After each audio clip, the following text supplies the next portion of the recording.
श्रीमान ऋताभ प्रताप बनर्जी जी 16 मिनट्स। ধন্যবাদ deputy chairman sir. মাননীয় রাষ্ট্রপতির অভিভাষণের ওপর আমার পার্টি অল ইন্ডিয়া তৃণমূল কংগ্রেসের পক্ষ থেকে বক্তব্য রাখতে উঠে আমি প্রথমে উল্লেখ করতে চাই যে পৃথিবীর বৃহত্তম গণতন্ত্রে আমরা রয়েছি এবং আমাদের এই গণতান্ত্রিক ব্যবস্থার শিকড় বহু প্রাচীন। মানে 6th সেঞ্চুরি থেকে 4th সেঞ্চুরি বিফোর ক্রাইস্ট বিসিইতে যখন আমাদের দেশে ষোড়শ মহাজনপদ 16 মহাজনপদ, সেই ষোড়শ মহাজনপদের মধ্যে এমন মহাজনপদও ছিল ব্রিজি এবং মল্ল, যেখানে যারা শাসন করতেন সেগুলো প্রজাতন্ত্র হিসেবে সাধারণতন্ত্র হিসেবে ফাংশন করত। এখন আমাদের দেশ পৃথিবীর বৃহত্তম গণতন্ত্র, 52 সালের প্রথম সাধারণ নির্বাচন, ভোট দিয়ে মানুষ ঠিক করেন যে কে শাসন করবেন। কিন্তু দুর্ভাগ্যজনকভাবে এমন একটা পরিস্থিতি তৈরি হয়েছে যখন শাসক ঠিক করে দিতে চাইছেন যে কে ভোট দেবেন আর কে ভোট দেবেন না। এবং গত শতাব্দীর 30-এর দশকে ইটালিতে, জার্মানিতে ফ্যাসিস্টরা যে কাণ্ড ঘটিয়েছিলেন তাদের আদর্শে অনুপ্রাণিত হয়ে আমরা দেখছি যে ভারতরত্ন অমর্ত্য সেনও লজিক্যাল ডিসক্রিপেন্সির মধ্যে পড়ে গিয়েছেন। Bharat Ratna Amartya Sen, sir I need your protection, sir. I need your protection, sir. Bharat Ratna Amartya Sen, आप बोलिए रूल 238, 235 का पालन करते हुए। Sir, I need your record. If I say something wrong, get it be expunged, sir. Let me speak. I need your and please. आप बोले, आप you continue. Sir, a logical discrepancy, sir, a logical discrepancy एक दूसरे के विचारों को सुनना ही लोकतंत्र बोलार माने হয় না স্যার, का सम्मान है। प्लीज नो, লজিক্যাল ডিসক্রিপেন্সিতে অমর্ত্য সেনকেও স্যার বাদ দেওয়া হচ্ছে না। ভারতরত্ন অমর্ত্য সেন লজিক্যাল ডিসক্রিপেন্সির শিকার, তাকে পর্যন্ত ভোটার তালিকা থেকে বাদ দিয়ে দেওয়ার চেষ্টা হচ্ছে। এই দানবিক যে প্রক্রিয়া স্যার, তাতে মানুষের বাঁচা মরা, জীবন জীবিকা, অস্তিত্ব সমস্ত কিছু প্রস্তর সামনে পড়ে গেছে। আমাদের রাজ্যের মানুষ এগুলো কেউ ভাবতে পারেননি যে চরম হয়রানি হচ্ছে স্যার। 150-র বেশি মানুষ তারা মারা গিয়েছেন এবং সব থেকে ভয়ঙ্কর ব্যাপার হচ্ছে যে জ্যান্ত মানুষকে মৃত বানিয়ে দেওয়া হচ্ছে, জ্যান্ত মানুষ মরে যাচ্ছেন। সেই জ্যান্ত মানুষ যখন নতুন দিল্লিতে এসেছেন নির্বাচন কমিশনের সঙ্গে দেখা করবার জন্যে, তখন আমাদের মাননীয় মুখ্যমন্ত্রী যখন তাদের নিয়ে এসেছেন, সেখানেও দিল্লি পুলিশ তাদের ওপর আক্রমণ সংগঠিত করছেন। 2021 সালে আমাদের রাজ্যে স্যার বিজেপির অপমানজনক পরাজয়ের পর থেকে তারা হঠাৎ করেই বাংলা থেকে নিখোঁজ হয়ে যায়। প্রতিহিংসা পরায়ণভাবে কেন্দ্রীয় সরকার বাংলার মানুষের সমস্ত কিছু ন্যায্য যে প্রাপ্য স্যার 2 লক্ষ কোটি টাকা আমরা পাই, এটা আমাদের হকের টাকা, প্রাপ্য টাকা, ন্যায্য টাকা, এই টাকা আটকে রয়েছে স্যার 52,000 কোটি টাকা। 100 দিনের টাকা বাকি রয়েছে 43,000 কোটি টাকার বেশি বিপর্যয় মোকাবিলার টাকা, 19,000 কোটি টাকা সমগ্র শিক্ষা অভিযানের টাকা, 2,500 কোটি টাকা জল জীবন মিশনের টাকা। এখন স্যার মাননীয় রাষ্ট্রপতি তিনি বক্তব্য রাখতে গিয়ে বন্দে ভারতের কথা বলেছেন। বাংলা থেকে, হাওড়া থেকে কামাখ্যা অব্দি বন্দে ভারত যাবে। আমরা খুব আনন্দ পেয়েছিলাম। হঠাৎ করে একজন বললেন যে টিকিট কাটতে গিয়ে সেখানে খাবারের যে অপশন রয়েছে সেখানে শুধু নিরামিষ অপশন দেখাচ্ছে। আমাদের রাজ্যে স্যার বাংলার মাটিতে 98.7% মানুষ, 98.7% মানুষ তারা আমিষাশী, তারা নন ভেজিটেরিয়ান।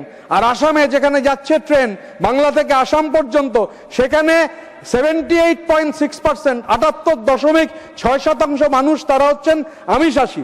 এই দুটো রাজ্য, যে রাজ্যগুলোর মধ্যে ট্রেন চলবে, সেখানে কি সরকার ঠিক করে দিতে পারেন যে মানুষ কি খাবে কি খাবে না? সাধারণতন্ত্র দিবসে মানুষের খাদ্যাভ্যাসে থাবা বসাতে একটা রাজ্যে স্যার নির্দেশনামা জারি করা হয়েছিল একটা জেলায় যে আমিষ খাওয়া যাবে না। এই কে কি খাবে, কে কি পড়বে, কে কি ভাষায় কথা বলবে, এগুলো আধিপত্যবাদ, ফ্যাসিবাদ, এগুলো কায়েম করার চেষ্টা চলছে।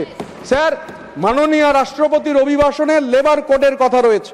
আমাদের দেশে 52 সালের পরবর্তী সময়ে শ্রমিক স্বার্থবাহী যে লেবার আইনগুলো, শ্রম আইনগুলো তৈরি হয়েছিল, সেই শ্রম আইনগুলো 29টা শ্রম আইনকে বাতিল করে দিয়ে 4টে লেবার কোড চালু হয়েছে।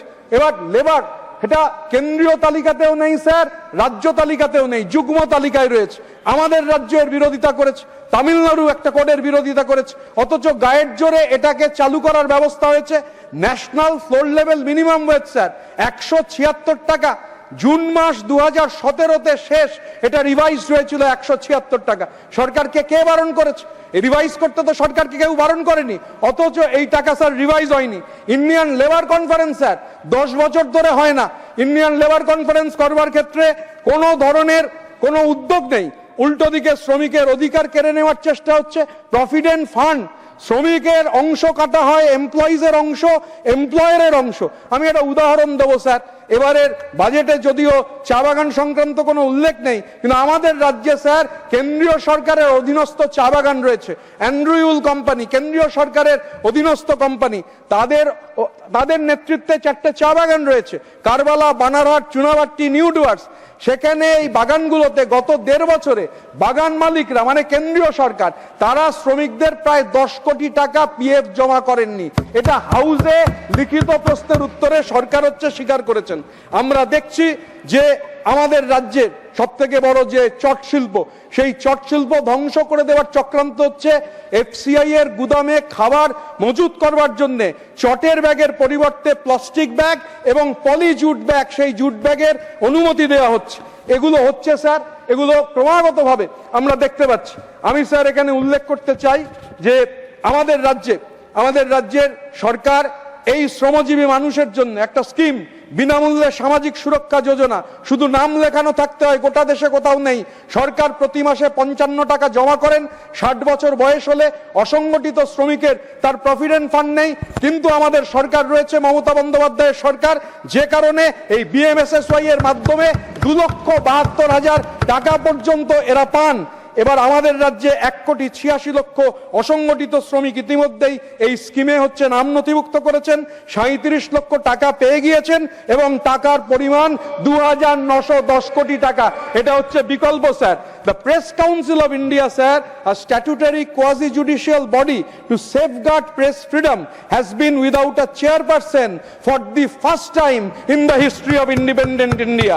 The term of the 14th council ended more than a year ago, but the full 15th council is yet to be formed and the post of chairman has not been filled, while the last chairman's 3-year extended term ended in December 2025. It is a very serious matter that the government needs to address. দেশের মাননীয় রাষ্ট্রপতি, দেশের মাননীয় প্রধানমন্ত্রী তাদের উপস্থিতিতে 26 তারিখ সাধারণতন্ত্র দিবসের কুচকাওয়াজ অনুষ্ঠানে হঠাৎ করে দেশের জন্য প্রাণ দেওয়া বীরাঙ্গনা মাতঙ্গিনী হাজরার নাম বিকৃতি করে উচ্চারণ শুরু হলো মান্তাগিনী হাজরা, মান্তাগিনী হাজরা। এটা কেবল ভুল নয়, বাঙালির আবেগে সরাসরি আঘাত। এই ধৃষ্টতা ক্ষমার অযোগ্য। এরম চরম অবজ্ঞা অবশ্য নতুন কিছু নয়। সতীদাহ প্রথা যিনি বন্ধ করেছিলেন, দেশের প্রথম আধুনিক মানুষ রাজা রামমোহন রায়কে মধ্যপ্রদেশের উচ্চশিক্ষামন্ত্রী বলছেন ব্রিটিশদের দালাল, ভুয়ো সমাজ সংস্কারক। ঋষি বঙ্কিমচন্দ্রকে বঙ্কিমদা বলে সম্বোধিত করা হচ্ছে। পণ্ডিত ঈশ্বরচন্দ্র বিদ্যাসাগর আক্রান্ত হচ্ছেন। স্বামী বিবেকানন্দকে কনফিউজড লেফটিস্ট বলা হচ্ছে।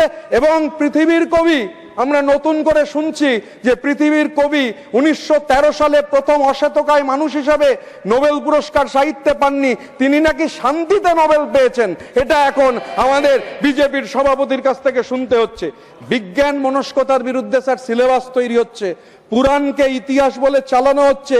ডারউইন বাদ, মেন্ডেলেফের পিরিয়ডিক টেবিল বাদ, মুঘলরা বাদ। আরে মুঘলরা বাদ গেলে রানা প্রতাপ হলদিঘাটির যুদ্ধ কার সঙ্গে করেছেন? হাওয়ার সঙ্গে যুদ্ধ করেছেন। আর রবীন্দ্রনাথ তো আক্রান্ত। প্রথমে রবীন্দ্রনাথকে বাদ দিয়ে রবীন্দ্রনাথের বদলে বাবা রামদেব সিলেবাসে ঢুকেছেন, এখন রবীন্দ্রনাথের বদলে ঢুকে পড়েছেন যোগী আদিত্যনাথ। এখন স্যার আমি এই প্রসঙ্গে আমাদের দেশের প্রথম প্রধানমন্ত্রী তার কথা উল্লেখ এই জন্য করতে চাই। In the first few days after independence, when Pandit Jawaharlal Nehru was delivering the convocation address of the Allahabad University, this is what he says about a university. A university stands for humanism, for tolerance, for reason, and for the adventure of ideas, and for the search of truth. It stands for the onward march of human race towards even higher objectives. If the university discharges its duties adequately, then it is well with the people and the nation. This was the precise quote of Pandit Nehru. সেই বিজ্ঞান মনস্কতার বিরুদ্ধে দেশের শিক্ষা ব্যবস্থাকে পেছনের দিকে ঠেলে দেওয়ার কাজ স্যার সংগঠিত হচ্ছে। Sir, the Honorable President spoke of our foreign policy, amplifying the voice of the global South. Yet, where is the high moral purpose that has always marked the international outlook of our republic? India has abstained from voting on the Gaza ceasefire 4 times in 3 years in the face of an unimaginable human tragedy unfolding in the Gaza Strip. In the South Asian neighborhood, we are seeing anti-India sentiments rising in Bangladesh. Maldives saw an India quit campaign, geopolitical shifts in the outlook for countries like Sri Lanka. Hammantota port Chin pray কবজা করে নিয়েছে। এবং sir, the union government has succumbed to economic expansionism of the USA, accepting all terms dictated upon by Trump for purchases of oil from US and Venezuela instead of Russia, has also pledged for a 0% tariff on all imports from US. আত্মনির্ভর ভারতের একেবারে চমৎকার উদাহরণ sir. এর থেকে ভালো উদাহরণ আত্মনির্ভর ভারতের হতে পারে না। Forget being a Vishwaguru, sir. Is the government even aware that we are no longer seen as a friend even in our neighborhood? Foreign policy, sir, requires statesmanship and quiet diplomacy, not being guided by WhatsApp university vice chancellors and their troll armies. Sir, আমি এখানে sir উল্লেখ করতে চাই কতগুলো কথা। ইন্ডিয়াগুলো আমার কথা নয় স্যার। নোবেল বিজয়ী বাঙালি অর্থনীতিবিদ, ভারতীয় অর্থনীতিবিদ, তার ভাষা বাংলা, বাংলায় কথা বলেন, তিনি বাংলাদেশী নন, অভিজিৎ বিনায়ক বন্দ্যোপাধ্যায়। তিনি বলছেন, India is turning into a mystery for the world, not because of complexity but because the government's claims no longer match ground reality. Headline GDP growth is being used as a shield to deflect attention from unemployment, poor education outcomes and widening inequality. Transparency has weakened deliberately. When data credibility is questioned and inconvenient numbers disappear, trust in governance collapses. Media freedom is shrinking, living citizens without reliable scrutiny of power and investors without confidence in official narratives. Extreme polarization has replaced policy thinking. Identity politics now crowds out serious discussion on jobs, education, healthcare and wages. The real question is unavoidable. If transparency, trust and consensus are destroyed, how long can growth be staged before reality catches up? A nation run on optics will always fear transparency. Development without honesty is just a performance. GDP can be managed, trust cannot. Sir, a few days ago, an honorable Chief Minister of Assam, a neighboring state of ours, has said he encourages troubling the Mia Muslims. আসামে sir মিয়া মুসলিম তাদের বলে যারা বাংলায় কথা বলেন, রবীন্দ্রনাথের ভাষায় কথা বলেন। I want to quote from Swami Vivekananda. After hearing this, that he wants to trouble the Mia Muslims, I want to quote in 1893, Swami Vivekananda, while speaking in Chicago at the World Parliament of Religions, I quote, Vivekananda says, if anybody dreams of the exclusive survival of his own religion and the destruction of the others, I pity him from the bottom of my heart and point out to him that upon the banner of every religion will soon be written, in spite of resistance, help and not fight, assimilation and not destruction, harmony and peace and not dissension. I will again invoke Nehru, sir. Now Nehru gave the very evocative example of the palimpsest. What is a palimpsest, sir? In ancient times, before the discovery or invention of paper, the palimpsest was either a tablet of stone or a tablet of wood, on which every victor would erase the past history and write his own version of history. But then, as Nehru says, in the discovery of India, India is an ancient palimpsest on which layer upon layer of thought and reverie has been inscribed, and yet no succeeding layer had completely hidden or erased what had been written previously, sir. Sir, বাংলায় বসে অনেকে বাংলা দখলের স্বপ্ন দেখছেন। বাংলার একটা অন্যরকম মানে আছে স্যার আমাদের কাছে। বাংলা আমার কাছে এশিয়ার প্রথম কলেজ, সেদিনের হিন্দু কলেজ, আজকের প্রেসিডেন্সি ইউনিভার্সিটি। বাংলা মানে এশিয়ার প্রথম কলেজ, প্রথম ইউনিভার্সিটি কলকাতা ইউনিভার্সিটি। বাংলা মানে এশিয়ার প্রথম medical college, Kolkata medical college. Bangla মানে যুক্তিনিষ্ঠ তার্কিক ভাবনার শিকড়।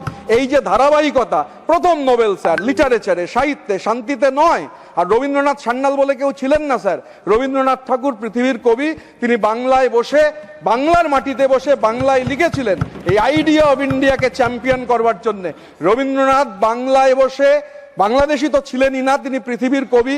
গোটা জীবন জুড়ে 19,000 ছাপানো পাতা লিখেছেন। রবীন্দ্রনাথ এই ভারতবর্ষের ধারণা সম্পর্কে বলতে গিয়ে বলেছিলেন, হেমর চিত্ত পুণ্য তীর্থে জাগো হে ধীরে, এই ভারতের মহামানবের সাগর তীরে, হেথায় দাঁড়ায় দুবাহু বাড়ায় আমি নমি নরদেবতারে, উদার ছন্দে পরমানন্দে বন্দন করি তারে, ধ্যান গম্ভীর এই যে ভূধর নদী জপমালা ধৃত প্রান্তর, হেথায় নিত্য হেরি পবিত্র ধরিত্রীরে, এই ভারতের মহামানবের সাগর তীরে। কেহ নাহি জানে কার আহ্বানে কত মানুষের ধারা, দুর্বার স্রোতে এলো কোথা হতে সমুদ্রে হলো হারা, হেথায় আর্য হেথা অনার্য, হেথায় দ্রাবিড় চীন, সখুন্দল পাঠান মোগল এক দেহে হলো লীন, পশ্চিমে আজি খুলিয়াছে দ্বার, সেটা হতে সবে আনে উপহার, দিবে আর নিবে মিলাবে মিলিবে যাবে না ফিরে, এই ভারতের মহামানবের সাগর তীরে।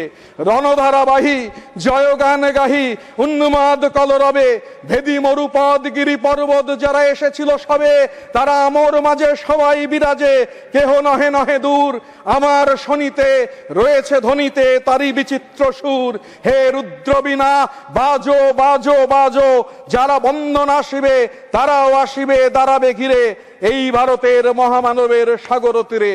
দুঃসহ ব্যথা হয়ে অবসান, জন্ম লোভিবে কি বিশাল প্রাণ, পোহায় রজনী জাগিছে জননী বিপুল নীরে, এই ভারতের মহামানবের সাগর তীরে। হাজার চেষ্টাতেও এই ভারতের বহুত্ববাদী ধারণা পরাজিত হবে না, হবে না, হবে না। জয় হিন্দ, জয় বাংলা।